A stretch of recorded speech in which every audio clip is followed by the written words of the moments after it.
Olá, pessoal, tudo bem com vocês? Elisângela, Tomás, Júlia, Cíntia, boa noite. Olá, Ana Laura, Juliana, Alexander, Fernanda, obrigada pela presença de vocês, pessoal aí que está chegando. Informo que a gente. Boa noite, Elisângela. Informo que a gente começa aí a nossa palestra aqui da nossa quinta-feira do Mackenzie é, Business Week, né? E daqui a pouquinho, tá bom? A gente aguarda só mais uns minutinhos aí e a gente já inicia. Obrigada, até mais.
Boa noite, pessoal.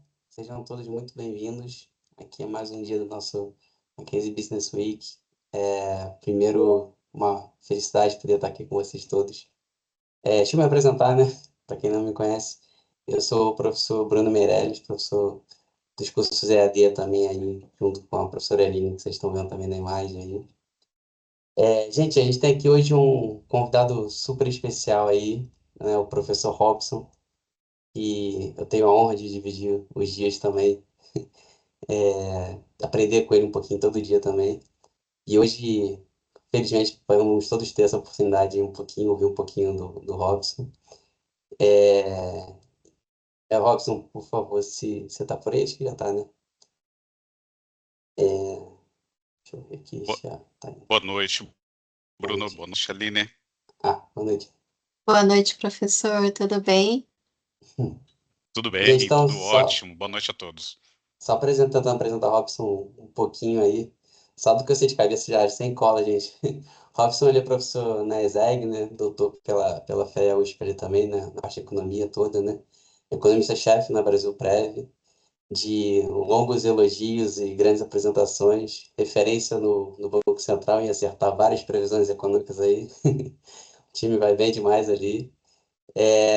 E um cara sensacional, que eu sou fã, como na pessoa, no profissional, e estou muito feliz de ter você aqui hoje, Robson. Fico muito feliz, de verdade. Então, gente, a gente vai ter aí essa palestra hoje com o Robson.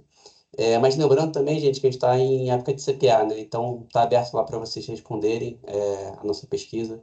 Por favor, não esqueçam, é muito importante para a gente. Tanto para... A Aline botou o QR Code para a gente aí, ó, por favor. É importante tanto para a instituição como para retorno para vocês mesmos, porque no final do dia, quem ganha aqui são os alunos, vocês são o nosso objetivo aqui, né? Tudo voltado para vocês. Então, aproveitem o QR Code e é rapidinho que responde, tá? É um pouco do tempo de vocês, mas que faz toda a diferença do mundo para a gente. Então, insista aí, por favor, tá bom? O link aí, o QR Code, a gente tem vários meios aí também, né? Mas, enfim, só para a gente não perder mais tempo, já comemos 2 minutinhos aqui do Robson. Mas a ideia, Robson, aqui é que a princípio a gente tem já o tempo aqui para você possa falar, né, se expor, e no final a gente abre para perguntas, tá bom? Eu vou ficar anotando aqui as perguntas que tiverem, e é isso. Bom, a palavra está contigo. Obrigado mais uma vez. Só um recadinho. Verdade. Pessoal, quem desejar também pode colocar suas perguntas aqui no chat, né? Que no final também a gente pode ajudar aí a passar aqui as questões, né? As perguntas para o professor Robson, ok? Obrigada, pessoal. Professor Robson, seja muito bem-vindo. Muito obrigada pelo aceite aí do convite. Boa noite a todos. Professora Aline, Bruno, muito obrigado pelo convite, muito obrigado pela oportunidade. Muito bom rever amigos, como o professor Bruno, né, com quem trabalhamos. Professor Ulisses também, Ulisses Gamboa, eu vi que está aqui. É um professor que eu já conheço há muito tempo, um amigo. E é um prazer muito grande estar aqui na Mackenzie Business Week, interagindo com vocês.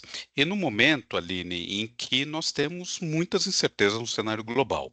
Naturalmente, às vezes se espera uma resposta definitiva do economista, mas eu sempre gosto de começar apresentações, e os alunos de economia sabem disso, e dizendo que a economia não é exata, e nesse sentido, nós temos algumas possibilidades que podem acontecer em relação ao cenário global, neste momento em particular, relacionado a tantas incertezas de diversas naturezas. Mas, mais uma vez, muito obrigado. Eu queria registrar aqui o quão bem acolhido estou sendo agora e o quanto de apoio eu tive, Aline, da sua parte, da Maiara, para a realização aqui desse evento. Então, é um prazer muito grande estar aqui e é algo que eu gosto muito de falar. Bruno sabe disso, o professor Bruno sabe disso, que eu gosto de interagir bastante com alunos. Eu vou aqui projetar alguns slides. E depois a gente vai poder interagir naturalmente. Então, a ideia é falar uns 50 minutos, Aline, e depois interagindo com vocês, né, abrindo para perguntas. Vai ser um prazer responder todas elas. Me sinalizem, por favor, eu estou com o monitor apenas, me sinalizem quando estiverem visualizando a minha apresentação em tela cheia, por favor. Tá? Já está, né? Falta só a Não tela tá, cheia, né? Falta só só. falta a tela cheia. Aí. Deixa Agora aqui, sim, agora sim, né? Tem um delay perfeito. aqui. Perfeito. Bom, pessoal, então nós temos aqui um momento, como eu mencionei na abertura, de muita incerteza. E incerteza, naturalmente, é algo presente quando se fala em economia, quando se fala em cenário econômico. É algo inerente à existência que nós temos como seres humanos. Mas talvez neste momento as naturezas e as magnitudes das incertezas estejam maiores do que em outros momentos.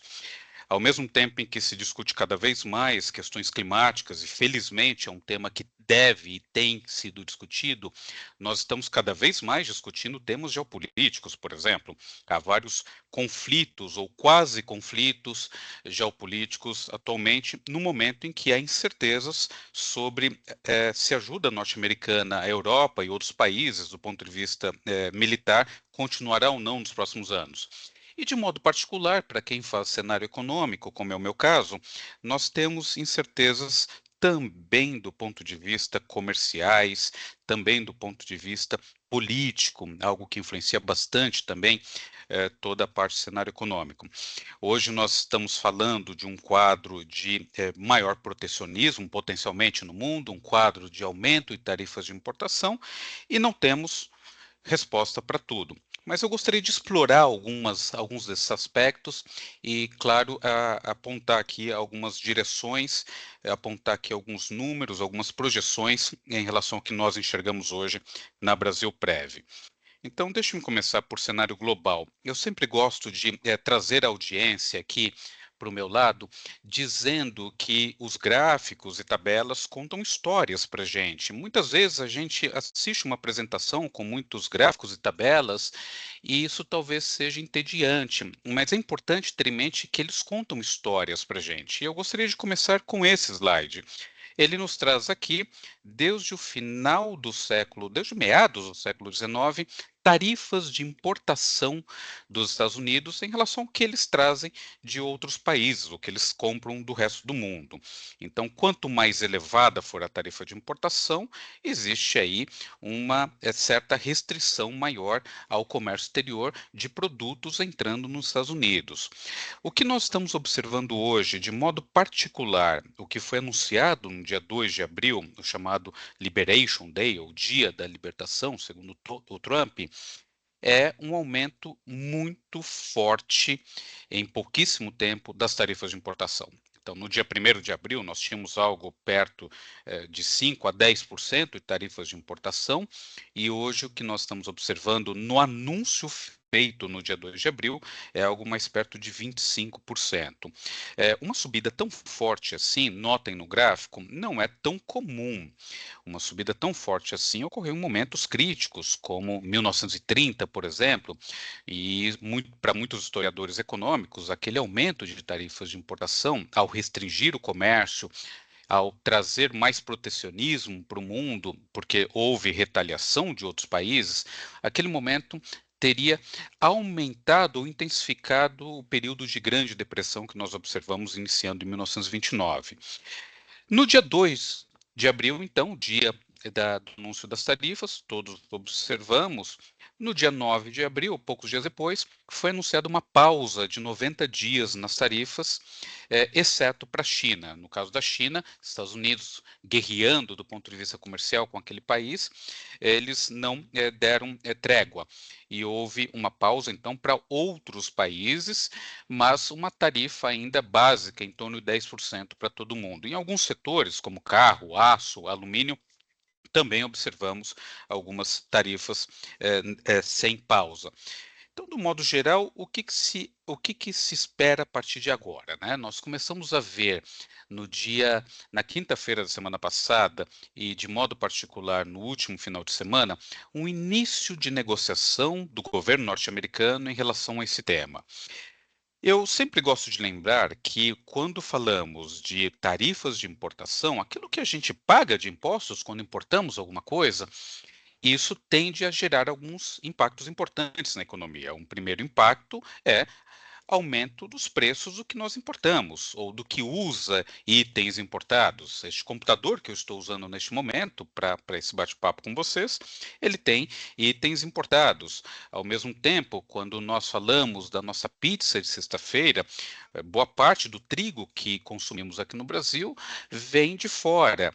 E dá para falar de inúmeros outros produtos. Quando você tem uma tarifa de importação mais elevada, é natural que esses preços fiquem mais caros e isso seja transmitido para a economia. E nós sabemos que variação altista de preços nós definimos como inflação. Então, esse é um primeiro aspecto aqui da nossa discussão. Nós não sabemos se, depois dessas conversas com o Reino Unido na quinta-feira passada e com a China no final de semana, se vamos voltar ao que era no dia 1º de abril ou não. Algumas pistas estão no radar. Uma pista é que nas negociações com o Reino Unido, o governo norte-americano ele não reduziu tarifas. Ele iniciou conversas, impondo, no caso de carros, uma tarifa de 10%, o que já tinha sido anunciado, na verdade era 25%, então ele reduziu para 10% para a entrada de carros até o 100 mil carros. Além disso, se os Estados Unidos importarem do Reino Unido, nós vamos ter tarifas voltando a 25% sobre esse excedente. Então, em princípio, não nos parece que vai ser um mundo que volta ao que era no dia 1º de abril. Talvez não seja um mundo que foi anunciado no dia 2 de abril e gerou muitas repercussões, vamos falar sobre isso, mas um meio do caminho que de alguma forma é protecionista.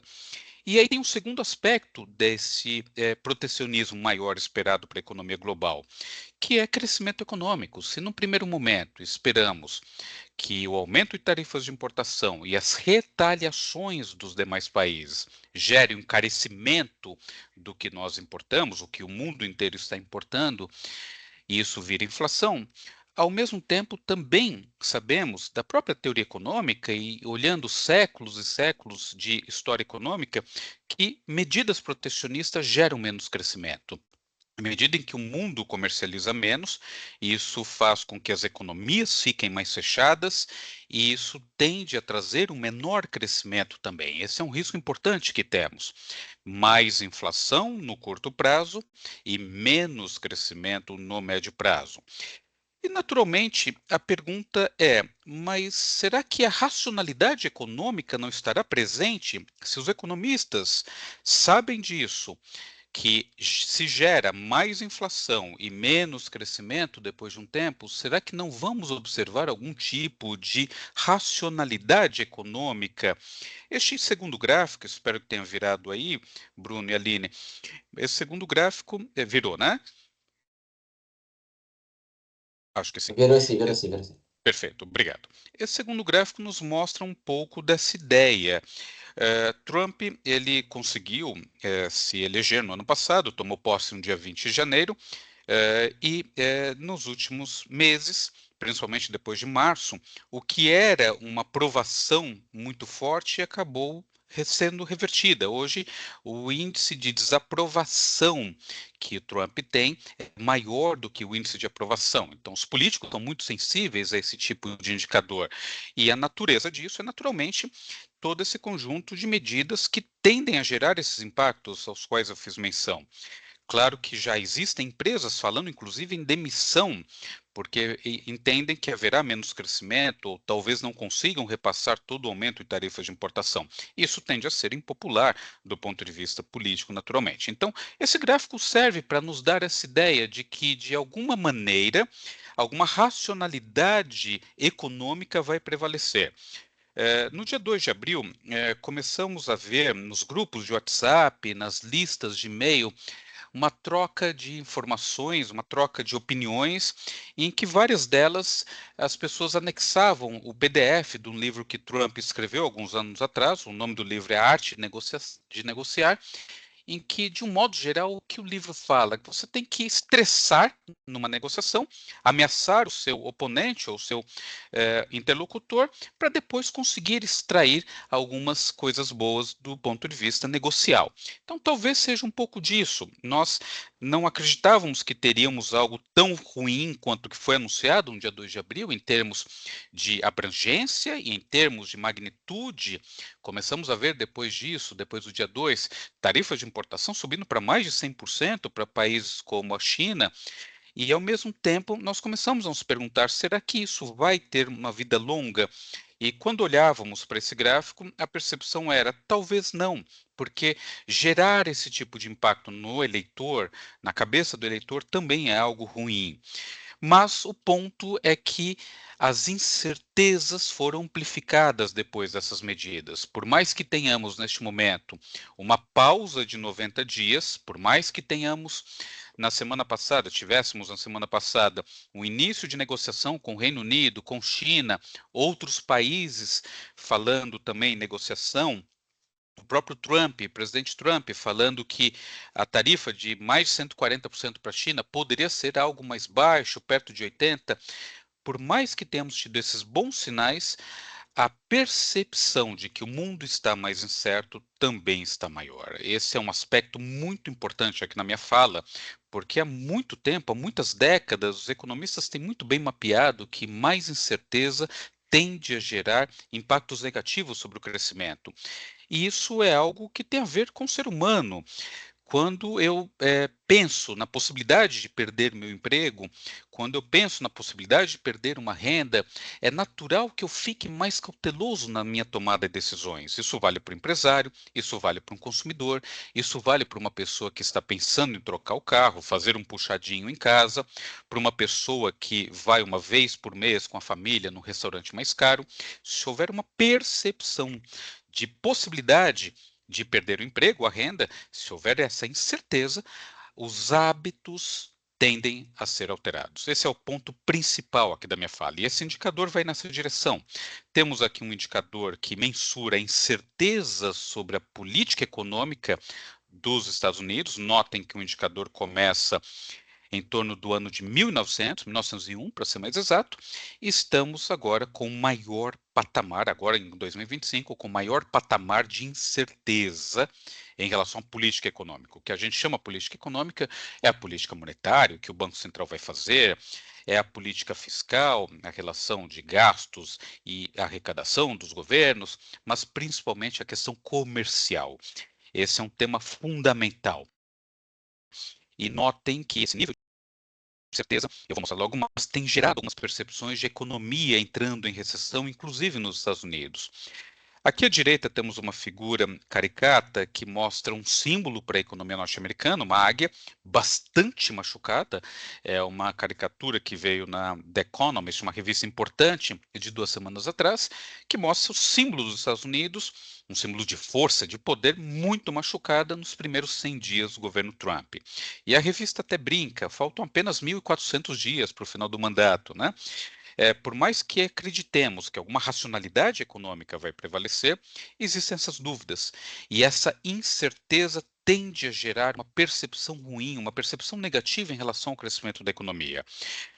3 semanas atrás, foi divulgada uma pesquisa feita pelo jornal The Wall Street Journal, é um jornal importante para quem trabalha com economia, com finanças, e a cada 3 meses eles divulgam uma pesquisa com percepções dos agentes econômicos, economistas basicamente. São mais de 60 economistas. E o que esse gráfico nos mostra é que entre janeiro de 2025 e abril de 2025, a percepção de recessão nos Estados Unidos nos próximos 12 meses aumentou de uma forma significativa. Hoje a percepção é de 50%. E isso está muito associado a esse nível de incerteza criado, gerado com a guerra comercial.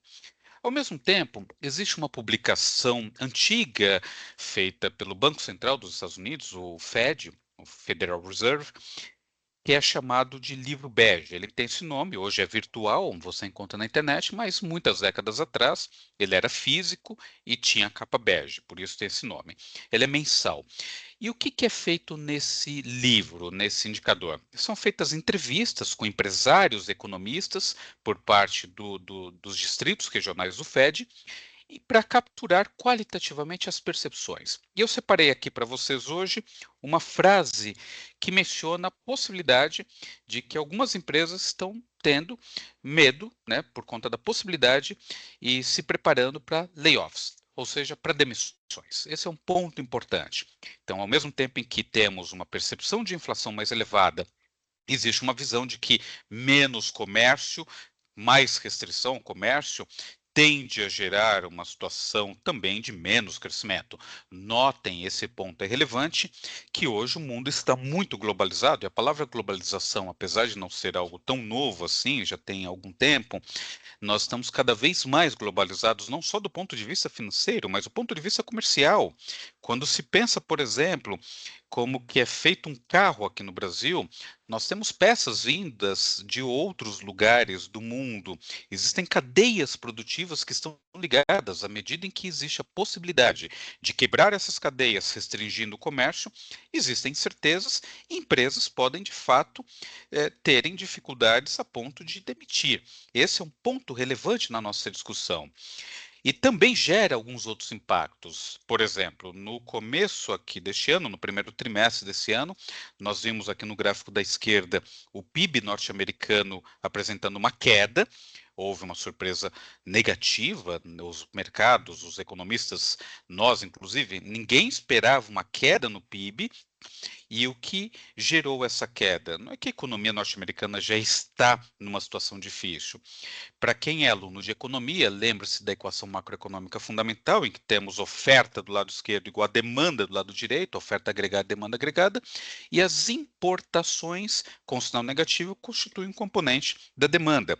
Quando eu tenho importações mais elevadas, isso diminui a demanda agregada, consequentemente diminuindo a oferta, diminuindo o produto. E o que nós temos no gráfico da direita? Um aumento muito forte na linha vermelha, que é a importação. E por que isso ocorreu? Empresas norte-americanas que se anteciparam a essa situação de mais protecionismo. Esse aumento muito forte de importações, mais de 40% no primeiro trimestre desse ano, isso gerou essa contração do PIB. É algo atípico, é algo que não deve estar presente mais para frente, mas o risco de uma recessão, a possibilidade de um menor crescimento, de mais restrição ao comércio, tem gerado impactos muito importantes sobre a cabeça das pessoas, de modo particular, empresários. E também do Banco Central. Esses dois gráficos aqui nesse slide mostram um pouco dos impactos desse cenário sobre os mercados financeiros. Nós vimos, primeiramente, impactos do ponto de vista comercial, percepção das empresas, antecipação de importações. Do ponto de vista dos economistas, uma visão de que haverá uma recessão nos Estados Unidos. Vamos olhar um pouco agora da visão capturada nos preços de ativos financeiros. À esquerda, nós temos as taxas de juros dos títulos públicos norte-americanos de 10 anos. Os títulos públicos norte-americanos são chamados de treasuries. E à direita nós temos a relação do dólar contra 6 outras moedas. No gráfico da direita, quanto mais baixa estiver a linha azul, significa que o dólar está mais fraco. E o inverso é válido. Quanto mais elevada estiver a linha azul, o dólar está mais forte, mais valorizado em relação a outras moedas. Se nós voltássemos no tempo e vocês me perguntassem o que aconteceria no dia 2 de abril, se estivéssemos no dia 1º de abril, no final de março, poucos dias antes do anúncio de Trump na Casa Branca, e vocês me garantissem, olha, ele vai anunciar exatamente isso, o que de fato aconteceu, nós não esperávamos o que foi anunciado, mas se soubéssemos o que teria sido anunciado, eu diria para vocês que haveria um movimento de fortalecimento do dólar, valorização do dólar contra outras moedas, porque em momentos de incerteza, em momentos em que eu tenho mais medo, os investidores mais preocupados, eu tenho o que se chama de fuga para a qualidade, ou flight to quality, e isso gera uma volta de recursos do mundo inteiro, fluxos de capitais para os Estados Unidos, mas demanda por dólar gera um fortalecimento, uma valorização da moeda norte-americana. E, ao mesmo tempo, eu diria que uma parte desses fluxos de capitais voltando para a segurança, voltando para ativos em dólar, faria com que a demanda por títulos públicos norte-americanos fosse maior, e dada a relação inversa entre preço e taxa de juros num título de renda fixa, essa demanda maior por papéis do governo norte-americano, ao gerar um aumento de preço, iria trazer as taxas de juros para baixo. O que nós vimos, isso é ilustrado nos dois gráficos, foi exatamente o contrário. E aqui é um ponto relevante também na discussão. Nós vimos que as taxas de juros, o gráfico da esquerda, as taxas de juros norte-americanas de títulos públicos de 10 anos, elas aumentaram. Aumentaram de uma forma bastante importante aqui em abril. Esse movimento aqui, é bem verdade que houve uma redução mais recentemente, mas elas voltaram a subir. Isso sugerindo que a demanda por títulos públicos norte-americanos, principalmente de bancos centrais como o da China e o do Japão, talvez não esteja tão forte. Essa demanda talvez esteja diminuindo. É uma discussão de mais longo prazo, mais estrutural, de bancos centrais que estão buscando outras fontes de ativos para terem retorno. E os títulos públicos norte-americanos talvez perdendo importância nesse contexto. Ao mesmo tempo, o gráfico da direita conta uma história muito similar a isso. Nós observamos, desde o começo do ano, um enfraquecimento do dólar, esse movimento para baixo na linha azul à direita, e mais recentemente, a partir do dia 2 de abril, uma volta ainda mais forte para baixo, uma desvalorização do dólar mais forte.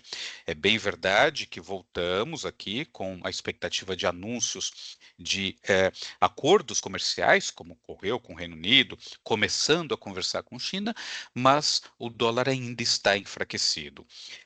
Bom, esse ponto é importante também porque, primeiro, mostra algumas coisas para nós, ou nos sugere algumas coisas.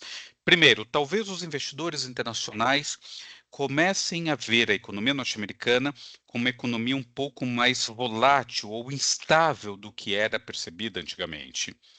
Ao mesmo tempo, talvez nós comecemos a ter investidores achando que a economia norte-americana estará mais isolada do mundo, e nesse sentido, talvez não seja mais válido, assim como foi no passado, entrar em posições em dólar.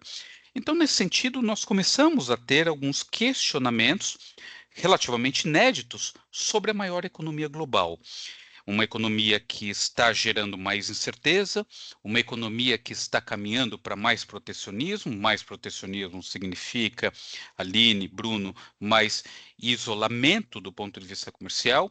É sim uma economia muito forte, muito robusta, que tem ganhos de produtividade, ganhos de inteligência artificial, mais do que em outros países, há dados para mostrar isso, mas é uma economia que está gerando mais incerteza. Então, essa discussão diante da economia hegemônica é muito relevante. E, ao mesmo tempo, esses dois movimentos de juro nos Estados Unidos mais forte, subindo, e ao mesmo tempo dólar desvalorizando, isso ajudou outros países, né? Para onde foram os investidores? Eles continuam indo para os Estados Unidos, mas há indícios de cada vez mais comecem a ir para o Japão, comecem a ir para a Suécia, para a Suíça, para a Alemanha, outros países considerados seguros que não têm um mercado financeiro tão desenvolvido, tão forte, tão grande quanto o dos Estados Unidos, mas ainda assim oferece algum recurso. Essa tabela nos mostra o movimento da nossa moeda. Quando nós temos o dólar se enfraquecendo, desvalorizando no mundo, a contrapartida disso é que outras moedas se valorizem. E eu queria chamar a atenção para a última coluna dessa tabela. Movimentos negativos aqui indicam valorização, uma queda na relação de cada moeda em relação a quanto compra um dólar. E o que a gente viu foi exatamente isso: Japão se favorecendo, Austrália, África do Sul, até mesmo a Rússia, um país em guerra, México, um país muito afetado pela guerra comercial, e o Brasil, um pouco menos, né? O câmbio está mais perto de 5,60. Essa tabela termina no dia 12, mas notem no gráfico que o câmbio hoje, inclusive, fechou mais perto de 5,60. Então, outros países sendo beneficiados por conta de um dólar mais fraco, refletindo temores de uma economia norte-americana mais incerta, uma economia norte-americana menos segura. Ao mesmo tempo, nós também tivemos fugas de investidores para outros ativos, e um deles é o ouro. Este gráfico nos traz dados do ouro. o dólar em relação a uma onça Troy. Para quem não sabe, uma onça Troy equivale a aproximadamente 31 gramas de ouro. Nós deflacionamos essa série, né? A gente não pode comparar um valor de hoje com o valor do passado sem considerar o efeito, a variação da inflação. Então, nós deflacionamos e notem que hoje estamos com o maior nível do preço de ouro de todos os tempos. Esse é um ponto muito relevante aqui. Só o título que está errado, pessoal, é ouro, né? Mas esse é um ponto relevante que, inclusive, afeta a nossa vida, né? Muito do que a gente tem visto na cidade de São Paulo de roubo de alianças está associado a uma cotação internacional muito forte. Se a cotação não estivesse tão pressionada assim, nós talvez não estivéssemos observando tanto roubo de aliança. Conheço várias pessoas que deixaram de andar de aliança. Infelizmente, o noticiário nesse sentido tem sido muito intenso. Então, o ouro também surge como uma opção. Mas claro que a pergunta é: será que moedas de outros países, será que o ouro podem ser substitutos a um mercado norte-americano que é muito grande, muito forte? E essa figura do jornal Financial Times, um outro jornal muito importante para quem acompanha economia e finanças, nos diz que não. Esse jornal nos mostra que o tamanho do mercado de títulos públicos norte-americanos é de quase 29 trilhões de dólares. O mercado de ouro é o segundo, com 13 trilhões. O mercado de títulos públicos japoneses, de 8 trilhões. O mercado de títulos públicos da Inglaterra, JILTS, de 3 trilhões. E de Bunds, que são os títulos públicos da Alemanha, menos de 2 trilhões. Então, são mercados muito menores. Para que todos aqui tenham uma noção do que significa um mercado de títulos públicos norte-americanos de 28,6 trilhões, eu coloquei aqui à esquerda o tamanho do PIB de alguns países. O PIB dos Estados Unidos, a soma de riquezas que um país produz, de bens e serviços, 25 trilhões. O PIB da China, 14 trilhões. Então, o mercado de títulos públicos norte-americanos é muito maior. É difícil imaginarmos que todo o resto do mercado, mercado de títulos públicos da Alemanha, da Suíça, do Japão, o ouro, sejam suficientes para absorver um investidor global ou investidores globais saindo no mercado de títulos públicos norte-americanos definitivamente. Então, nesse sentido, a gente acredita que talvez seja algo temporário, mas que alguma diversificação, esse é o termo que a gente dá, no sentido de sair de dólar e ir para outras moedas, outros ativos considerados seguros, acaba tendo muita importância também. Eu queria apenas voltar nesse gráfico que nos fala de taxa de câmbio. Então, quanto mais baixa estiver essa linha azul, significa que a nossa taxa de câmbio, né? Isso aqui falando mais para quem não é economista, a nossa taxa de câmbio real para um dólar está mais valorizada, o real está mais forte, eu preciso ter menos reais para comprar um dólar, e isso traz implicações. Por exemplo, ao termos produtos importados mais baratos, tem uma dúvida sobre as tarifas, mas a taxa de câmbio, ao permitir uma importação mais barata, tende a gerar um impacto positivo, baixista para os preços. É de se esperar que os preços fiquem menores, preços ligados a produtos importados. Claro que a gente pode não ter isso naturalmente, mas é uma expectativa. Ao mesmo tempo, quando a gente considera um câmbio mais valorizado, exatamente por ter essa expectativa de inflação mais baixa, isso tende a abrir espaço para uma queda de juros também, aqui por parte do Banco Central, depois de algum tempo. Avançando e terminando aqui a parte de economia internacional, Aline, Bruno, nós temos aqui um outro gráfico que eu gosto bastante, que é o do preço do petróleo. Notem que o preço começa em 1967, muitos aqui não eram nem nascidos, e nem eu, e vai até os dias de hoje, também tirando o efeito da inflação, né, deflacionando. O gráfico nos conta algumas histórias interessantes. Quando a gente vê o que aconteceu entre 2004 e 2007, antes da crise financeira global, nós observamos uma alta muito forte do preço. E o preço, naquele momento, esteve muito associado a uma demanda mais forte. A gente costuma olhar sempre a economia, os fundamentos, e isso significa falar de oferta e demanda.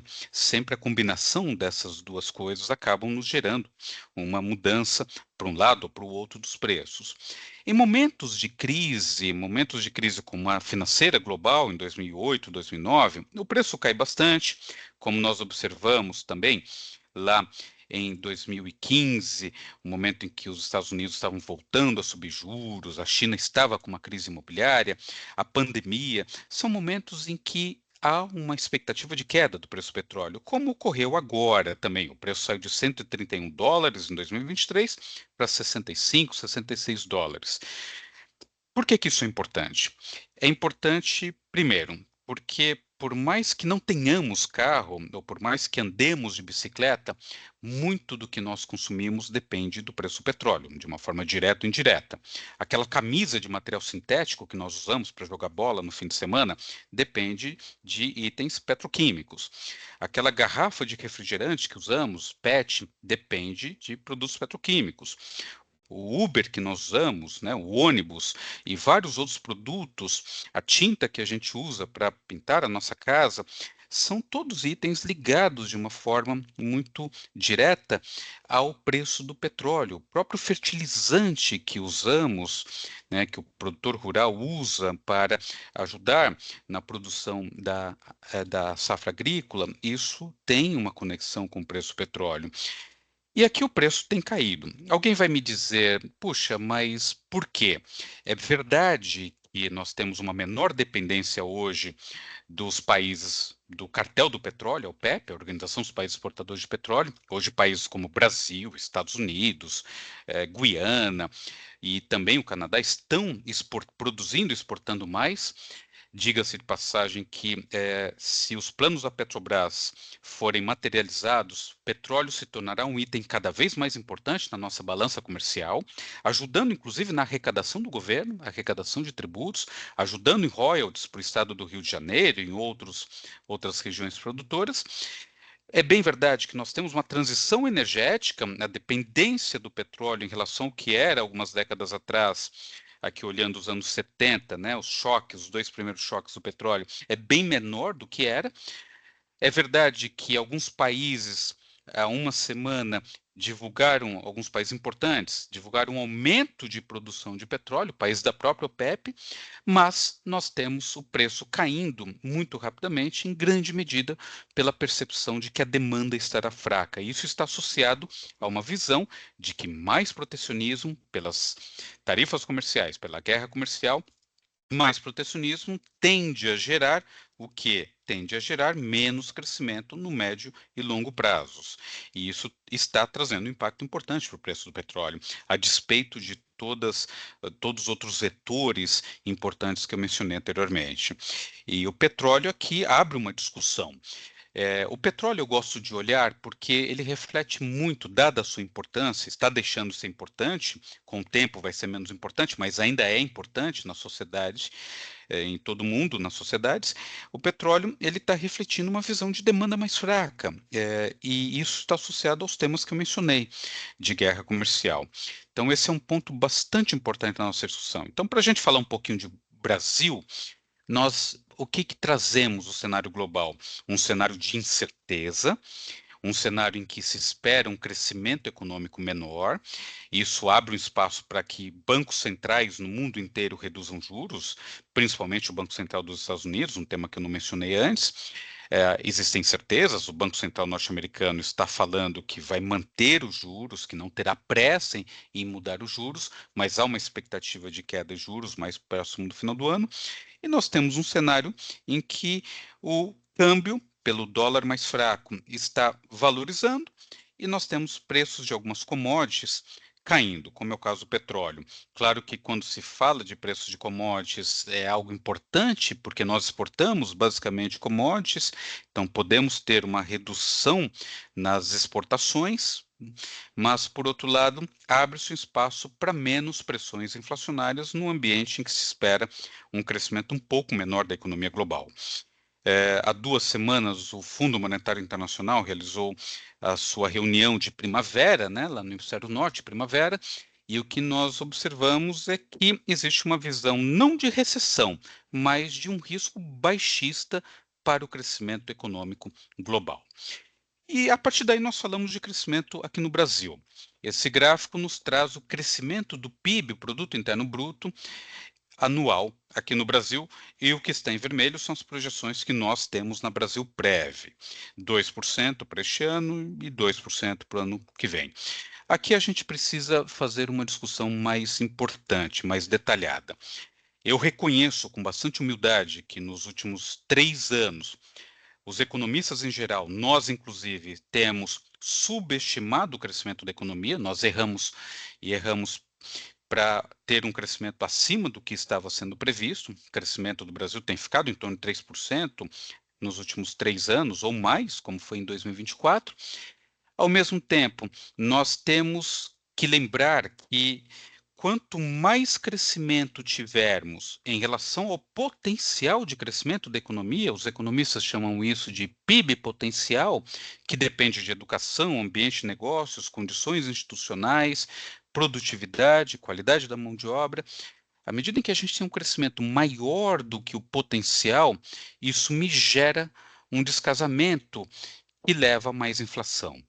Esse é um ponto importante para explicar muitas das pressões inflacionárias observadas nos últimos 3 anos. Uma economia que cresce pouco para o que a gente gostaria que crescesse, mas é uma economia que cresce mais do que se estima que seja o PIB potencial brasileiro neste momento.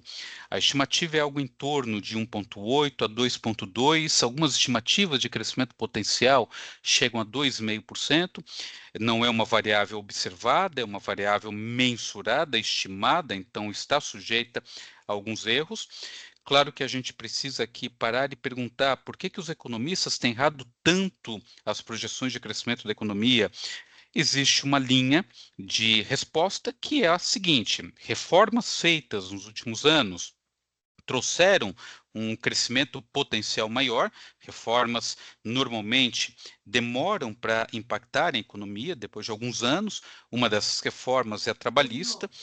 Eu tenho aqui alguns amigos advogados que entram numa discussão se ela foi boa ou não, mas entre os economistas existe uma percepção de que trouxe mais flexibilidade ao mercado de trabalho, eu já falo sobre isso, mas também existe uma outra linha de resposta que é a parte relacionada a estímulos via gastos públicos. É verdade que tivemos no ano passado precatórios, mas talvez seja uma economia que esteja gastando, do ponto de vista de gastos públicos, de uma forma mais excessiva, ajudando no crescimento por um lado, mas gerando uma pressão inflacionária por outro.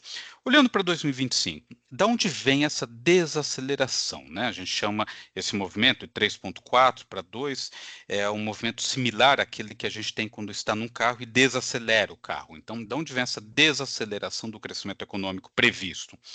Com humildade, eu digo que a gente pode errar naturalmente, como erramos nos últimos 3 anos. Primeiro, um cenário global de muita incerteza, que tende a trazer, pela guerra comercial, menos crescimento. Existem histórias também específicas. A China, que é a segunda maior economia do mundo e é o nosso principal parceiro comercial, ela vive um momento de menos crescimento, sendo impactada sim pela guerra comercial, mas sendo impactada por uma crise imobiliária. Há uma mudança no modelo de crescimento chinês, o que tem gerado menor crescimento. Há questões demográficas. Por um motivo ou outro, tendemos a ter menos crescimento econômico. Aqui no Brasil, nós temos uma política monetária restritiva, dito de outra forma, taxas de juros elevadas, o que tende a trazer o crescimento também para baixo. E nós esperamos, aqui é uma premissa, de que os gastos públicos, aquilo que a gente chama de impulso fiscal, sejam menores, cresçam menos do que observado nos últimos anos. O que são alguns mitigadores? Bom, nós temos hoje toda uma história de estímulos econômicos, né? O consignado privado, em princípio, a ideia é trocar dívidas mais caras por dívidas mais baratas, mas a incerteza que existe é se as pessoas vão fazer essa troca com troco, né? O que significa isso? Eu troco uma dívida barata, mais cara, desculpe, por uma dívida mais barata e ainda assim consigo um pouco mais de crédito para continuar consumindo. Existe a questão da isenção do imposto de renda, mas isso vai entrar em vigor só no ano que vem. E existe também uma percepção de que o setor agro está muito dinâmico e, em grande medida, nós vamos observar o primeiro trimestre desse ano muito influenciado pelo setor agro, o que ajuda, inclusive, em termos de inflação, à medida em que você produz muitos alimentos, uma safra recorde de grãos, lei de oferta e demanda funciona, uma oferta muito grande, os preços tendem a vir para baixo de alimentos. Alimentos estão muito caros, né? E todos nós sabemos isso, sentimos isso no bolso. O mercado de trabalho continua aquecido no Brasil. Eu já vou mostrar um gráfico, aqui tem algumas discussões relevantes, Aline, Bruno, mas o mercado de trabalho está aquecido. E nós temos uma visão de que existe uma poupança doméstica. Depois da pandemia, pessoas guardando mais dinheiro para uma eventualidade. É claro que existe todo um tema de educação financeira, né? Essa semana, inclusive a semana ENEF, Semana de Educação Financeira, várias empresas, universidades estão falando sobre esse tema. Mas, de todo modo, existe um aumento de poupança aqui no Brasil. E as pessoas podem usar esse dinheiro para continuarem consumindo e para continuarem mantendo uma inflação pressionada. De todo modo, esses 2% de crescimento do PIB devem ser muito calcados no primeiro trimestre, quando tivermos um agro muito forte, como eu mencionei. O gráfico da direita mostra um pouco disso. E existe um indicador do Banco Central, que é uma proxy mensal do PIB, é o IBC-BR, Índice de Atividade do Banco Central Brasil, existe uma abertura regional também, esse é Brasil, em que eles começaram a divulgar essa linha vermelha, que é o PIB, ou IBC-BR, do agro. Quando nós olhamos a atividade econômica sem o agro, essa linha verde à direita, nós temos uma economia relativamente estagnada, parada já há alguns meses, desde o ano passado, mas o agro ainda sustentando muito, isso muito associado ao gráfico da esquerda, que é uma expectativa de uma safra recorde de grãos, o que tende a ajudar, como eu disse, tanto a atividade econômica, mas também do ponto de vista de inflação de alimentos. Mas quando olhamos para frente, temos uma visão de um crescimento menor nos próximos trimestres, pelos motivos já expostos, uma política monetária mais restritiva, juros mais altos, uma incerteza global que potencialmente vai gerar um menor crescimento da economia mundial. O Brasil não é uma ilha, o mundo cresce menos, o Brasil tende a crescer menos. Uma premissa, uma hipótese de que os gastos públicos vão crescer a um ritmo menor.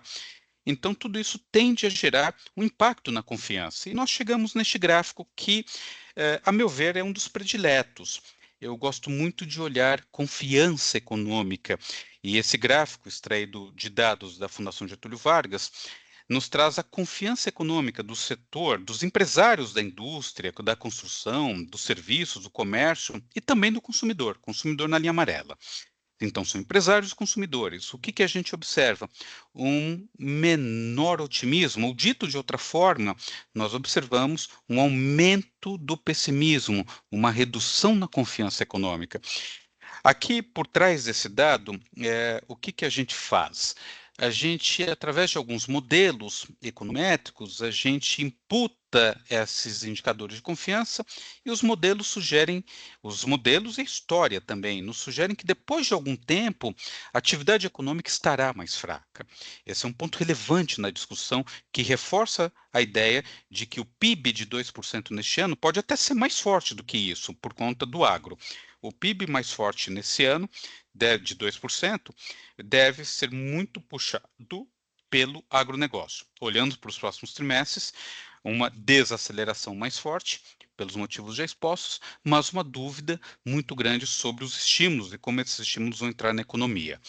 O mercado de trabalho continua muito aquecido. À esquerda temos um indicador de taxa de desemprego ou taxa de desocupação, e à direita o emprego gerado para formais, né? À direita temos dados do CAGED. O que que esse dado à direita mostra? A diferença entre admitidos e desligados.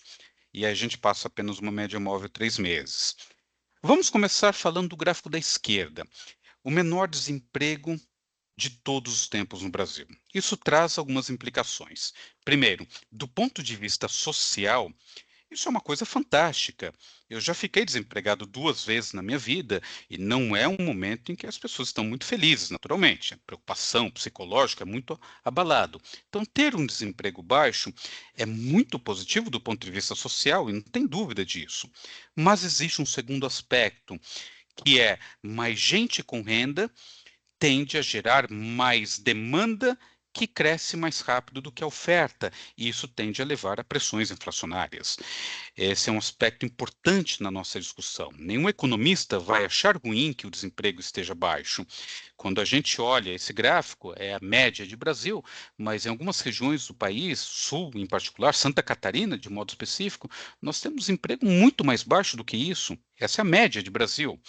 Então, nesse aspecto, a gente deveria fazer a seguinte pergunta: será que essa economia brasileira, crescendo um pouquinho menos, como o economista está apontando, não deve gerar um aumento do desemprego? Sim, a resposta é sim.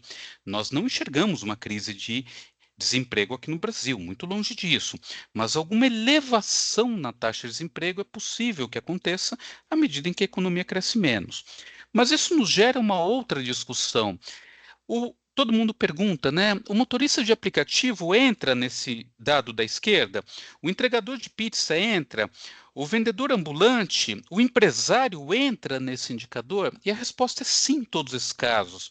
A taxa de ocupação mensura o quantas pessoas estão ocupadas em relação à força de trabalho. E nesse sentido, se as pessoas estão formal ou informalmente ocupadas, não importa para essa estatística do gráfico da esquerda.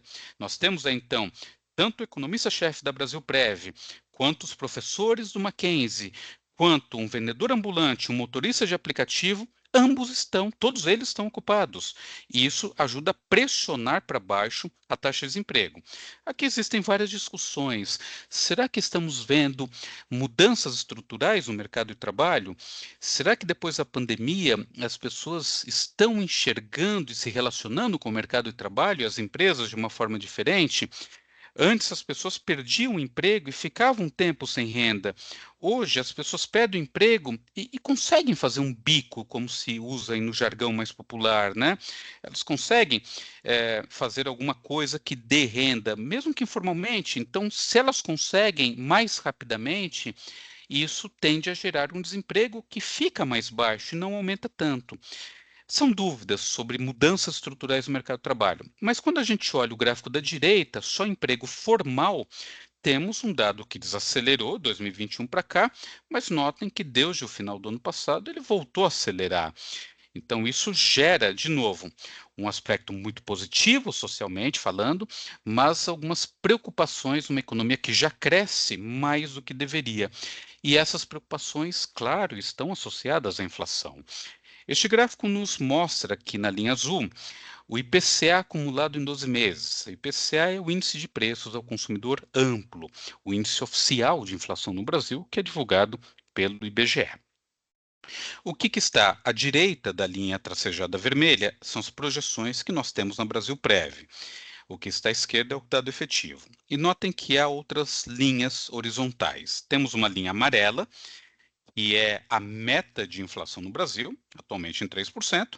Temos duas linhas tracejadas em cor cinza. A linha tracejada cinza superior é a banda superior da meta de inflação, ou seja, é o teto da banda. A meta é 3%, mas existe aí uma banda para acomodar choques. E a linha cinza inferior é o piso. O Banco Central terá cumprido a sua meta de inflação, ou dito de outra forma mais específica, o Banco Central vai ter que não justificar um descumprimento da meta se a inflação ficar entre as duas linhas tracejadas em cor cinza, ficar dentro dessa banda, desse intervalo. Mas a meta é 3%, é a linha amarela. E o que esse gráfico nos conta? Nós temos várias histórias aqui de inflação que podem ser contadas. Uma delas, a inflação de alimentos. Nós tivemos no ano passado uma pressão no preço do cacau, que gerou um ovo de Páscoa mais caro esse ano, né? Uma questão de quebra de oferta, quebra de safra em países produtores importantes. A mesma coisa pode ser contada para o café. O café hoje virou um item de luxo, né? Vários memes em relação a isso, porque houve quebra de safra e menos oferta gera uma pressão para cima no preço. Tivemos o ciclo do boi, o nosso churrasco ficou mais caro, e quando as pessoas têm uma carne bovina mais cara, elas migram para carne de frango, mas há uma demanda maior por carne de frango gera um aumento de preço de carne de frango, aí as pessoas migram para carne de porco, uma demanda maior aumenta o preço da carne de porco, as pessoas migram para o ovo, mas uma demanda maior aumenta o preço do ovo. Então, as proteínas estão ligadas entre si. Houve alguns problemas também de oferta do lado do ovo, ligados a clima. Então, nós temos histórias ligadas à oferta, café, cacau e a parte de alimentos, em geral, carnes. Mas nós temos principalmente uma história ligada à demanda. E isso pode ser visto com serviços, a inflação de serviços, a inflação da costureira, a inflação do dentista, a inflação de vários serviços, da manicure, do barbeiro. Então, são preços muito ligados ao mercado de trabalho. E hoje, esse tipo de inflação está rodando a 7,5%, 8%, bem acima da meta de 3% que nós temos. Claro que aqui tem uma discussão, e a tabela aqui à esquerda fala um pouco sobre isso. Será que a meta está correta? Será que 3% é uma meta factível? É raro o Brasil ter tido, né, na história, o Brasil não teve inflação abaixo de 3%, teve em 2017, quando houve uma super safra de alimentos, que puxou a inflação até para baixo de 3%. Mas será que é o número correto? Aqui existem algumas discussões. Primeiro, se mudarmos a meta agora, e existem travas para isso, né? A legislação diz que uma mudança na meta deve ser proposta 36 meses antes da mudança efetiva. Então, se nós tivermos uma mudança da meta, talvez as expectativas piorem, o que obrigaria o Banco Central a manter ou até a ter que aumentar a taxa de juros. Esse é um aspecto.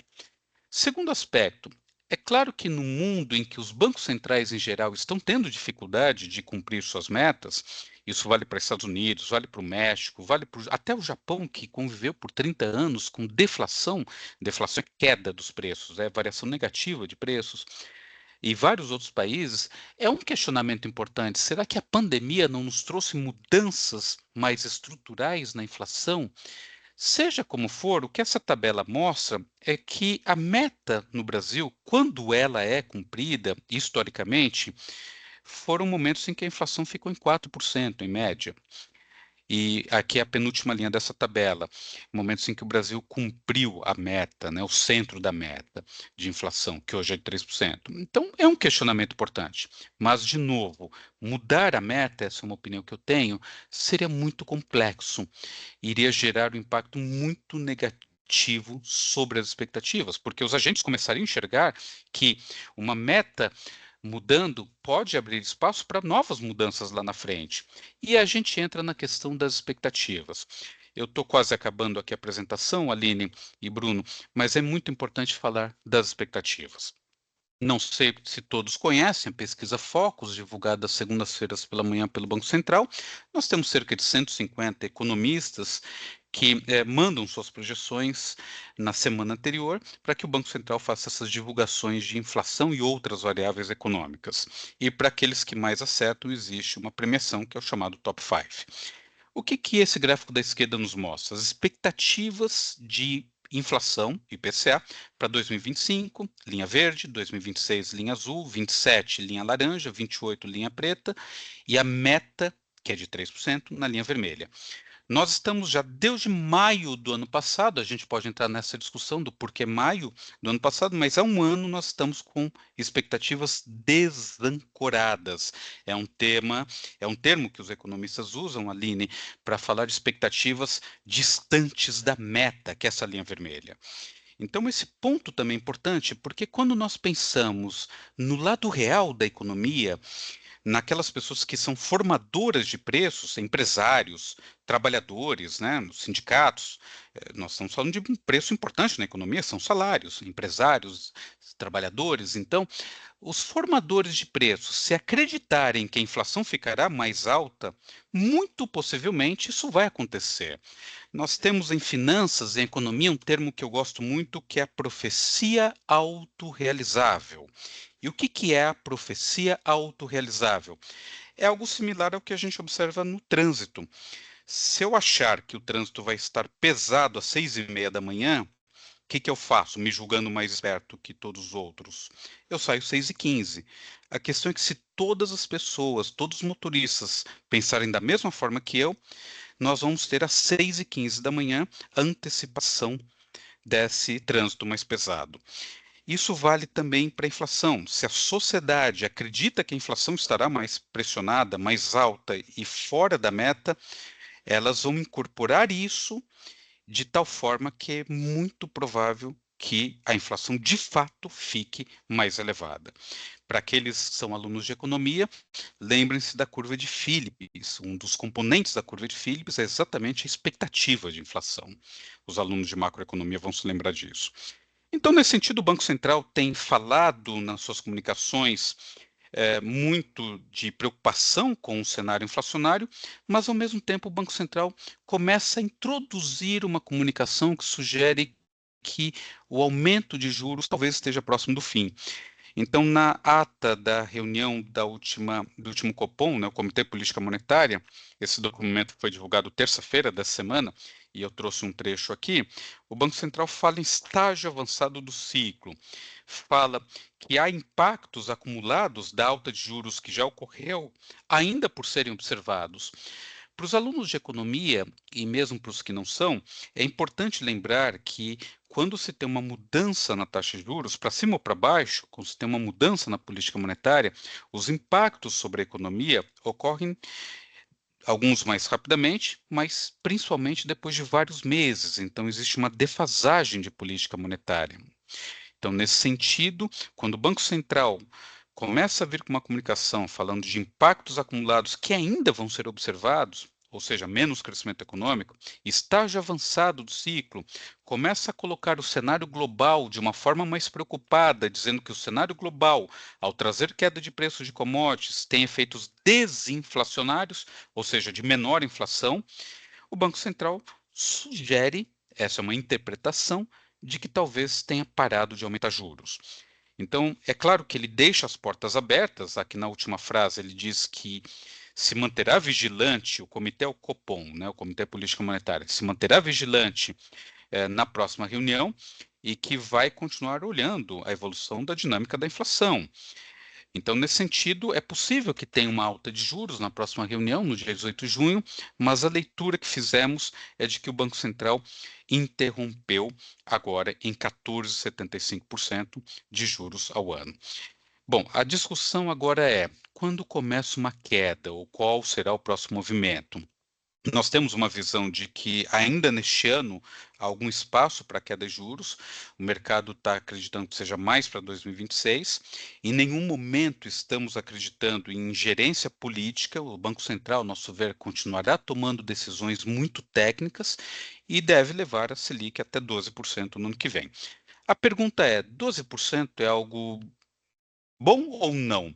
É uma taxa de juros muito elevada ainda, e mais importante, é uma taxa de juros restritiva. Quando nós pensamos no que seria o juro de equilíbrio na economia, a partir do qual, né, para baixo teria estímulo e acima disso teria contração ou menos estímulo, hoje nós podemos falar em alguma coisa entre 9,5% e 10% de juro de equilíbrio. Então, mesmo que seja 12%, é um juro que ainda é elevado, ainda é restritivo.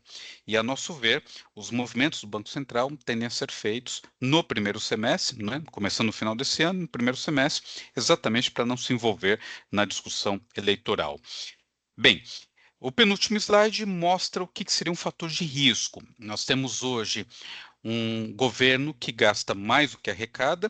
Eu queria só qualificar essa discussão porque eu acredito que seja algo menos relacionado a um governo específico desta linha política ou daquela outra e algo mais estrutural no Brasil. Talvez nós tenhamos, desde o ano de 1500, gastos ou sociedade que pede mais gastos, e isso tem a ver com uma série de fatores sociais, inclusive legítimos, mas é importante a sociedade também saber que quando o governo gasta mais do que arrecada, qualquer governo, de direita ou de esquerda, aqui no Brasil ou na Suécia, existe um impacto de crescimento da relação dívida-PIB. Então, o governo vem se endividando. A linha azul aqui nesse gráfico mostra um dos cenários em que, se nós não tivermos um maior esforço fiscal do governo brasileiro, a relação dívida com proporção do PIB, ela deve caminhar para 100%, hoje está em torno de 75%, 76%, deve caminhar para mais 100% até o começo da próxima década. Então, para encerrar, Aline, e abrir para perguntas, um quadro resumo das nossas projeções, um crescimento neste ano que tende a ser 2, podendo ser até maior do que isso, mas muito concentrado no primeiro trimestre, com um impacto importante do agro, uma inflação que está bem distante da meta, que é 3%, uma inflação de 5,7% nesse ano, 4,1% no ano que vem, mas à medida em que ela vai caminhando na direção da meta, e dadas as defasagens de política monetária, aquilo que eu falei, demora para o movimento de juros impactar na economia, o Banco Central, ao enxergar isso, já começa a ter algum espaço para começar a reduzir juros de uma forma muito cautelosa. A taxa de câmbio, nós trabalhamos com R$ 6 comprando $1 agora e no final do ano que vem. Câmbio, a meu ver, é a variável mais difícil com a qual um economista trabalha, né? Entre os economistas é comum a piadinha de que o câmbio nos torna menos arrogantes ou mais humildes. Deus inventou o câmbio para isso. Mas, de todo modo, depende muito do cenário global. Se esse cenário de dólar fraco se mantiver, é provável que nós tenhamos um dólar abaixo de R$ 6, o que é bom para a inflação, trazer a inflação para baixo, abrindo espaço para juros. E Selic, a nosso ver, o Banco Central não faz novas elevações agora, no dia 18 de junho, e começa de uma forma muito cautelosa e técnica a reduzir no final deste ano, em novembro deste ano, e levando a Selic para 14% e depois 12%. Eu queria terminar, Aline, dizendo que nós temos, em geral, um cenário de incertezas, Bruno, hoje para o Brasil, incertezas no mundo como um todo, mas sempre é possível buscar também oportunidades diante desse cenário. É possível que a gente tenha, sim, algumas oportunidades de consertar a casa, fazer lições de casa que não foram feitas desde 1500, para que nós possamos nos destacar e ter um crescimento econômico maior e, mais do que o crescimento, possamos ter uma redução na desigualdade, condições melhores para a sociedade como um todo. Muito obrigado pela atenção de todos, eu estou à disposição. Bruno. Tá sensacional, gente. Vamos botando as palminhas aí, pode ser na reação aí, ó. Uma verdadeira aula aqui. Muitíssimo obrigado, Robson, pelo seu tempo aí que você separou para estar aqui com a gente hoje, né? Falamos aí sobre um pouquinho de tudo, né? Tanto no cenário externo quanto no doméstico, passado, presente e futuro, né? Então, um cenário totalmente completo aí para todo mundo aqui hoje. Gente, então a gente tem aí já um espaço para perguntas aí, né? Quem quiser fica à vontade para abrir o microfone, fazer uma pergunta ou escrever no texto aqui, por favor. Se ninguém tiver, eu já separei duasinhas aqui para tomar mais um pouquinho do tempo do nosso amigo Robson. Temos uma aqui do Vinícius, ó. Warren Buffett comprou vários títulos públicos. O senhor acha que ele fez essa estratégia para poder ter caixa para uma recessão que ele pode estar vendo no horizonte? E, além disso, os títulos públicos americanos, uma boa parte está com a China. Se caso ela começar a vender os títulos, isso não aumentaria uma oferta abundante e faria derrubar a economia norte-americana? Obrigado, Bruno. Obrigado, Vinícius, pela pergunta. Muito bem-vinda e bastante relevante. O Buffett não ficou rico à toa, né? Então, sempre fazendo estratégias muito bem calcadas e muitas delas de médio e longo prazo, até onde eu sei. Você tem razão, esse é um ponto bastante importante. Talvez nós não tenhamos, esse é um ponto estressado aqui na apresentação, Vinícius, muitas alternativas. Os títulos públicos norte-americanos continuam sendo importantes. Sem dúvida alguma, há uma discussão sobre piora fiscal nos Estados Unidos, principalmente por conta de menos impostos, foi um tema de campanha de Trump, né, renovar essa isenção de impostos para uma parte da sociedade e para empresários também, mas, de todo modo, é um governo que continuará emitindo títulos públicos. E é um mercado muito grande, é um mercado maior do que o próprio PIB, né? A soma de riquezas que a própria economia norte-americana produz. Então, eu acredito que seja mais uma alternativa viável dentre as que nós temos no mercado financeiro do que exatamente algo deliberado para fazer caixa diante de uma situação de recessão. Mas a gente não conhece a estratégia exata do Buffett, né? Pode ser que tenha alguma relação a isso, mas o que eu queria estressar aqui, a partir do que a gente sabe, Vinícius, é que é o maior mercado financeiro do mundo. Então não há como você fugir. E é um mercado seguro, né? Não é um histórico de calote. A gente chama de default, né, Bruno, em finanças. Não é um histórico de calote, Vinícius, por parte do governo norte-americano ainda. Em relação à China, a China é o segundo maior detentor, Vinícius, do planeta de títulos públicos norte-americanos dentre os detentores estrangeiros. O primeiro é o Japão, o segundo é a China. Tem algumas dúvidas aqui nas estatísticas, né? Quando a gente olha Luxemburgo, Bélgica, são países bem pequenos, são grandes detentores. Então tem uma discussão se a China, via Bélgica e Luxemburgo, não compra treasuries, né? Via custodiante.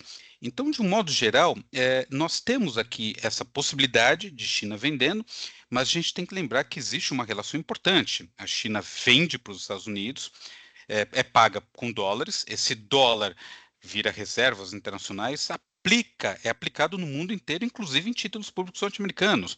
A China talvez tenha alguns problemas importantes, sair vendendo de uma forma muito forte esse tipo de ativo.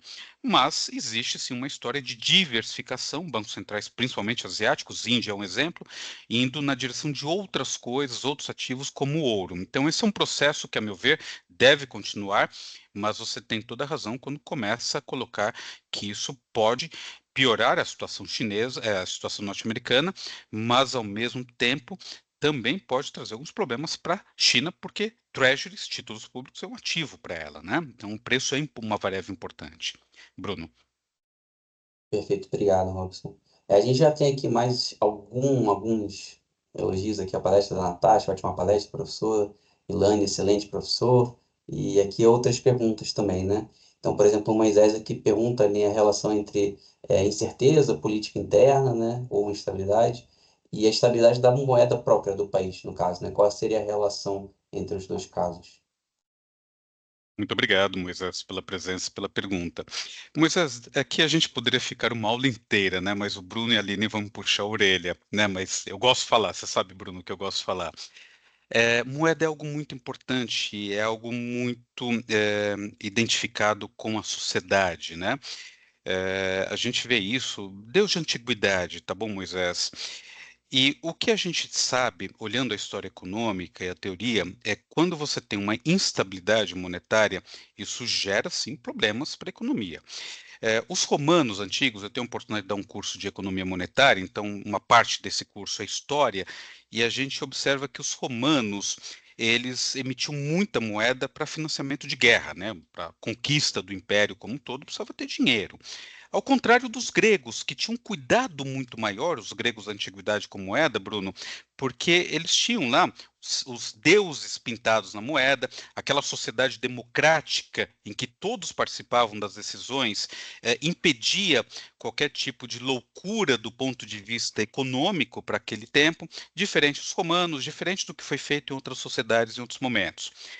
Então, fazendo um encurtamento aqui, Moisés, da história, né? Sem dúvida alguma, quando você tem instabilidade, isso gera, quando você não tem estabilidade da moeda, isso gera uma instabilidade política. São coisas muito associadas. Eu nasci em meados dos anos 70 e eu me lembro muito nos anos 80, Bruno, o que era conviver com moeda instável. Meus pais isso em 84, 85, eu tinha 10 anos, meus pais saíam correndo literalmente para o supermercado. Imagine, Moisés, você estar no corredor 3 do supermercado e você perceber que o remarcador de preço estava no corredor 8. O que que meus pais faziam? Saíam correndo do corredor 3 para o corredor 8 ou para o corredor 40 do supermercado para pegar o produto antes da remarcação. Imagina o que é isso. Quem nasceu depois de 94 não sabe o que é isso. Felizmente, a gente vê que mesmo momentos de hiperinflação geram comportamentos diferentes. As pessoas nos anos 80 iam para ativos, linha telefônica, barra de ouro, faziam troca de imóveis, né? A gente viu, depois da Primeira Guerra Mundial, Hungria e principalmente a Alemanha, com uma instabilidade tão grande, em parte gerada pela inflação, o que levou à ascensão do nazismo, de alguma forma. Então, são coisas muito relacionadas, Moisés. A estabilidade econômica interna, como você coloca, depende de uma estabilidade da moeda. Isso é um ponto de vista social, inclusive, não só econômico, Bruno. Sensacional. Esse realmente, para quem não viveu, né, todos os relatos que eu ouço sobre essa instabilidade total, essa loucura de supermercado, né, chega a arrepiar que a gente passou aí, né, com quem viveu. É, Voltando aqui mais um pouquinho ainda, na verdade, né, na parte externa aí, nossa, a Natália perguntou aqui pra gente, ó, é uma das que eu vejo, né? Ótima palestra, muito obrigado. Recentemente, o Brasil assinou vários acordos comerciais com a China. Eu acho que o Lula até teve lá recentemente, né? De investimento na casa de bilhões. Como isso impacta a economia brasileira no futuro, né? Imagino que já no médio, pelo menos, prazo. Obrigado, Natasha. Ponto muito importante. Hoje a China é o nosso principal parceiro comercial, é a segunda maior economia do mundo, e mesmo crescendo menos, espera-se que daqui a uns 10 anos ou menos a China tenha um PIB maior do que o PIB norte-americano. Em algumas métricas já é um PIB maior, mas naquela que eu mostrei no mercado de ativos, né, um PIB em torno de 14 trilhões, o PIB norte-americano em torno de 30 trilhões, a China deve ser maior em termos de tamanho de economia. Então, cada vez mais nós vamos ter que pensar, mesmo trabalhando em empresas brasileiras, em fazer negócios com os chineses. Em algum momento, talvez seja a economia hegemônica.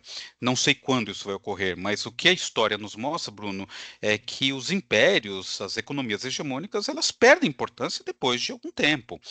Inglaterra foi assim, Roma, né? Então a gente sabe que isso acontece. É possível que aconteça nos Estados Unidos, ainda que hoje tenha um mercado mais importante do ponto de vista financeiro e seja uma economia muito produtiva e, do ponto de vista institucional, muito forte também. São coisas importantes. A China não tem a parte institucional tão boa quanto dos Estados Unidos, mas de todo modo vai impactar o Brasil, sim.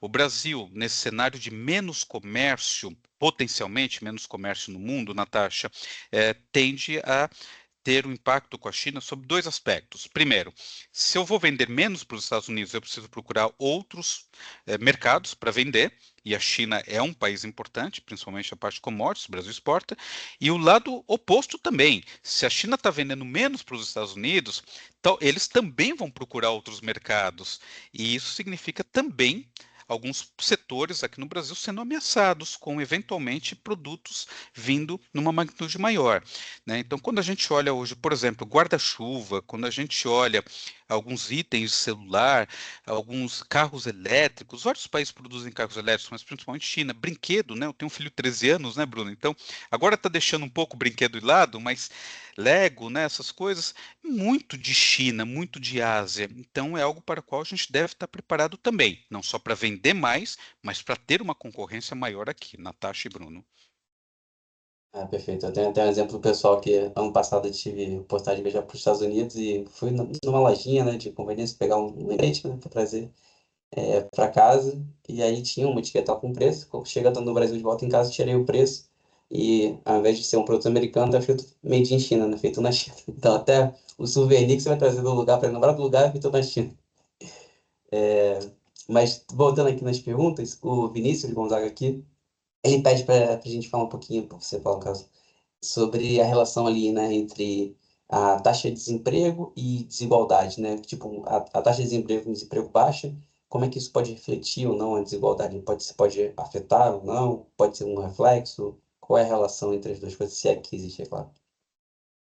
Muito boa pergunta, Vinícius. Gostando muito aqui do nível das perguntas, pessoal. Parabéns aí à comunidade Mackenzie. Você tem toda a razão, Vinícius. A ocupação não significa qualidade de vida. E eu vou mais, né? O volume de bens e serviços que uma economia produz, PIB, Produto Interno Bruto, também não mostra muito do que é a questão de igualdade ou felicidade das pessoas. É por esse motivo que existem algumas métricas muito usadas, por exemplo, por um país pequeno, que é o Butão, de felicidade interna bruta, né? E não só produção interna bruta. Então, cada vez mais os economistas têm se atentado a isso. No caso específico do mercado de trabalho, nós temos alguns aspectos. Talvez essas pessoas estejam com uma renda baixa e, de acordo com o CAGED é só emprego formal, tá, Bruno? Mais de 90% de quem consegue emprego formal, 93%, é até 3 salários mínimos. O salário mínimo hoje é de 1.518, então renda baixa. Mas, de todo modo, entre não ter uma renda e ter, socialmente, é melhor ter. E, nesse sentido, existem várias discussões aqui sobre benefícios sociais também. É uma outra discussão derivada dessa, que a gente poderia passar aqui várias horas, Bruno. Mas, de todo modo, você tem toda a razão, Vinícius. E isso não mostra qualidade de vida das pessoas. Mas, certamente, não ter uma ocupação, ainda que informal, não é o ideal. Mas não ter uma ocupação também é algo que piora a situação do ponto de vista social, sem dúvida alguma. Vinícius, obrigado. Certamente mostra, pode não garantir 100% nada, né? Mas é aquela máxima de que um pouco é melhor que nada. Então já é alguma coisa que a gente pode ter. Voltando aqui, o Laércio, ele traz aqui, né, bem super antenado aqui, essa tendência, né, que se discute por aí sobre uma possibilidade de, dada essa, inclusive, essa incerteza toda que você muito bem trouxe para a gente aqui hoje, sobre a americana principalmente, se o Bitcoin é apenas um mito, ou existe realmente alguma possibilidade dele se tornar, ter mais relevância nas transações internacionais, né? Ótima pergunta. Obrigado também aqui, Laércio. Bom, nós temos alguns aspectos também aqui, mas para ficar dentro do tempo, né, para não levar puxão de orelha do Bruno e da Aline, deixa eu começar falando o seguinte: hoje existe uma alternativa às criptomoedas, que é uma alternativa oficial, né? São as moedas digitais dos próprios bancos centrais. O Banco Central do Brasil, dentre outros bancos centrais, tem atuado na direção do DREX, né, DREX, que é uma moeda virtual. E quando você tem o Estado emitindo uma moeda, aqui tem todo um conceito do que é moeda, tá, Laércio, por trás disso. Mas quando você tem um Banco Central emitindo, a tendência é que haja mais confiança, né? E claro que a gente pode pensar, se tivermos no futuro o Drex do Brasil, o Drex do Uruguai, o Drex dos Estados Unidos, o Drex do Japão, da África do Sul, da Suécia, talvez os bancos centrais tenham um sistema compartilhado de uma moeda única digital. O Bitcoin é essa moeda digital única, mas ela não é emitida por um órgão oficial. Esse é um ponto importante. E, além disso, até onde eu aprendo lendo sobre esse tema, existe uma restrição de oferta do Bitcoin, né?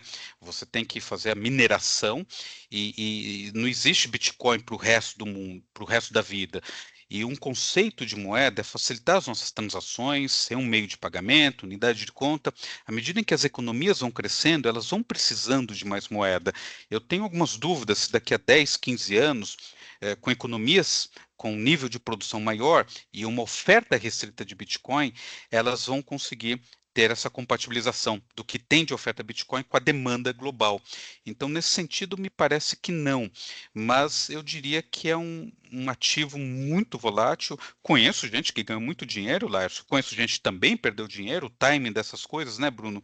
Em finanças é muito difícil acertar timing de entrada e saída, mas de todo modo, pode ser que seja, mas eu acredito que para ser algo usado em escala global, algum tipo de centralização deverá ser fundada.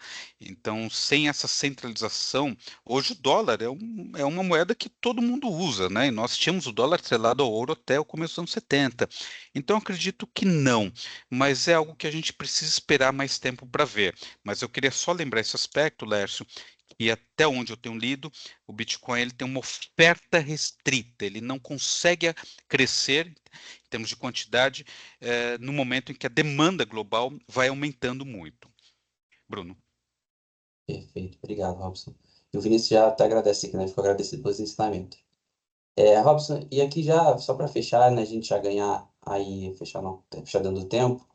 Aí fica da minha parte mesmo, eu só queria te pedir aqui, só para fechar ali bem, seu último slide ali, né? Foi sobre ali essa questão brasileira mesmo do aumento da nossa dívida, né? Dado o nosso maior demanda por consumo e por diante. Se possível, explicar para eles um pouquinho quais as possíveis implicações, né, sobre esse aumento da dívida PIB para um país, né? Seja os Estados Unidos, né, que volta e meia se discute se está se estourando ou não, mas, é claro, para o nosso caso aqui, como uma economia mais fraca que a americana, quais implicações poderiam ter, por favor?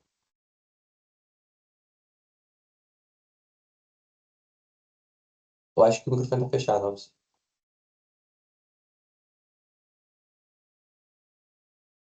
Agora sim, né? Agora Me sim. fala se vocês estiverem visualizando em tela cheia, Bruno, por favor, o slide Agora da sim. dívida. Agora sim, agora Perfeito, sim. obrigado. Desculpem por ter passado mais rápido nesse tema, que é bastante relevante, muito bem lembrado aí pelo Bruno. Imagine que eu vou tomar dinheiro emprestado no banco. Eu tenho um salário, uma renda de 1.000 e a minha dívida é de 5.000.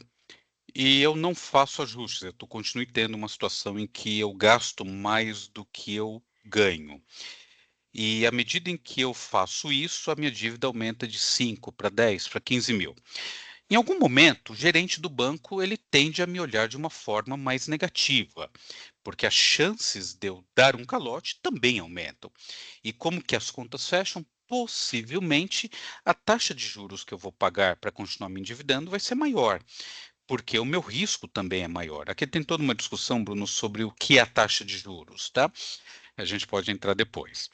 Então, à medida em que você tem um país que gasta mais do que arrecada em termos de governo, e aqui eu não estou falando, pessoal, em momentos como uma pandemia, não estou falando em momentos como uma crise financeira, a Noruega, que é um país que eu tive a oportunidade de estudar, ela também piorou muito as suas contas públicas durante a pandemia e vários outros países. Estou falando de condições normais, mas à medida em que você estruturalmente tem país, um governo que gasta mais do que arrecada, e como esses governos atuais não podem emitir moeda, né, a gente chama, os alunos de economia chamam de senhoriagem, para financiar gastos, ele tem que emitir dívida. E cada vez que a dívida aumenta, ou dito de outra forma, à medida em que eu tenho uma trajetória, os investidores estão enxergando essa linha azul, que dependendo do que acontecer, pode ser essa linha vermelha que eu coloquei aqui no slide, Bruno. Se isso vai acontecer, de novo, profecia autorrealizável. Possivelmente, os juros que o governo vai ter que pagar para continuar financiando uma dívida que é crescente vão ser juros cada vez maiores. Claro que aqui tem toda uma discussão sobre a composição da dívida, sobre a maturidade da dívida, são temas importantes, naturalmente, mas quando se fala de política fiscal, nós estamos falando da trajetória. E se a trajetória for essa que está sendo colocada aqui a gente assume algumas premissas, muito possivelmente teremos mais dificuldade para reduzir taxas de juros, que já são elevadas no Brasil. Então, esse é um tema que afeta sim a nossa vida, Bruno, porque, de alguma maneira, à medida em que as contas públicas estão desajustadas, um dos impactos ou uma das formas da conta fechar é uma dificuldade maior de você ter queda de juros. E isso, claro, afeta o nosso dia a dia, né? Os custos de financiamento do crédito, por exemplo. Lembremos que as contas públicas, de modo particular, o gasto do governo, né, para quem é aluno de economia, a equação macroeconômica fundamental é aquele G de gasto, os gastos públicos constituem um componente da demanda.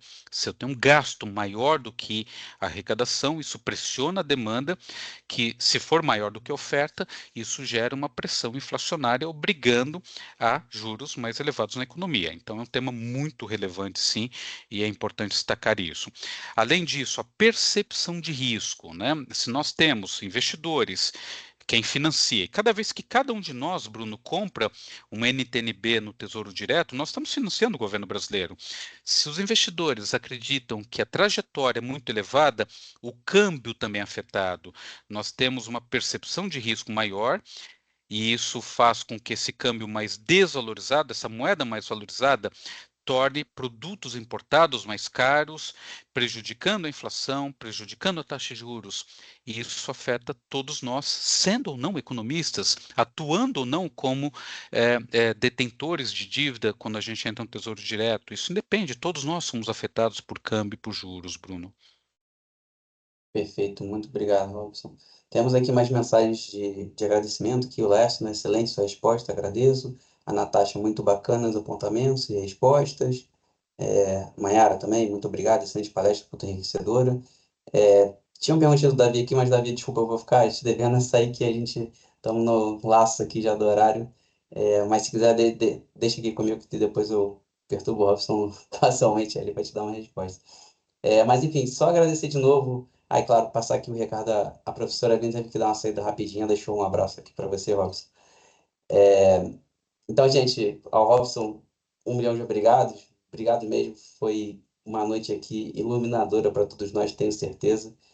Já vai começar a surgir as palminhas aí na nossa plateia, nossas carinhas. É que a gente tem que continuar, já tem mais uma palestra agora na sequência. Mas obrigado mais uma vez pelo seu tempo. A professora Cláudia aqui também agradecendo. Moisés, também todo mundo.